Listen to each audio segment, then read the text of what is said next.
আসসালামু আলাইকুম, সবাই কেমন আছেন? আলহামদুলিল্লাহ অনেক ভালো আছি। তো আজকে রায়ানের বাবা আমাদেরকে একটু ঘুরতে নিয়ে যাবে, আর কোথায় যাব সব কিছু শেয়ার করব।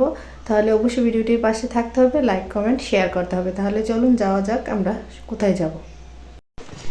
এই তো এখন রেডি হয়ে গেলাম রিক্সার জন্য, নিচে চলে আসি। তাহলে চলুন কোথায় যাব আপনাদের সাথে শেয়ার করব। তাহলে যাওয়া তো যাক। বাসা থেকে সামনে বের হয়ে রিক্সা নিয়ে নিলাম। আর রিক্সার জার্নিটা আসলে খুবই মজাদার। রিক্সায় ঘুরে বেড়াতে কে কে পছন্দ করেন সবাই অবশ্যই কমেন্ট করেন। আমার তো বেশ ভালো লাগে রিক্সা দিয়ে পুরো শহর ঘুরে বেড়াতে। তো শহর তো ঘোরা হয় না, তো মাঝে মধ্যে মোটরসাইকেল ভ্রমণে বের হয়ে পড়ি রায়নের বাবাকে নিয়ে। তো ফাইনালি ফোকাসে চলে আসছে। আর সেই দিনের সবচেয়ে বড় ভুল ছিল ফোকাস রেস্টুরেন্টে আসা, কারণ এখানে খাবারের মান এবং খাবারের পরিমাণ এত কম দেয়, কিন্তু টাকা অনেক রেখে দেয়।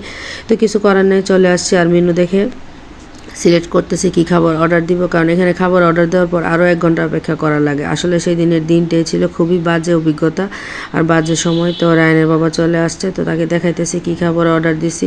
তো সে বলতেছে এখানে আসলা কেন, এখানে খাবার ভালো না, এখানে এর আগেও আমরা খেয়ে গেছি। কিন্তু কিছু করার নেই, চলে আসছি।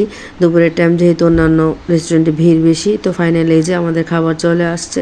তো কিছু করার নেই, খাবারটা এখন খাবো।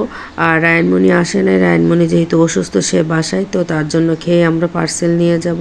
আর মাঝে মধ্যে আসলে পরিবারের সাথে এভাবে হুটহাট করে বের হয়ে যেতে আসলে খুব বেশি ভালো লাগে। আমার মতো কে কে পরিবারের সাথে সময় কাটাতে পছন্দ করেন সবাই অবশ্যই কমেন্ট করবেন। তো খাওয়া দাওয়া শেষ করে তো এখন বিল দিতে চলে গেছে। তো এখন ফাইনালি বাসায় চলে আসতেছি। তো আজকে ভিডিওটি এতটুকু। সবাই অবশ্যই ভালো থাকবেন, সুস্থ থাকবেন। আল্লাহ হাফেজ।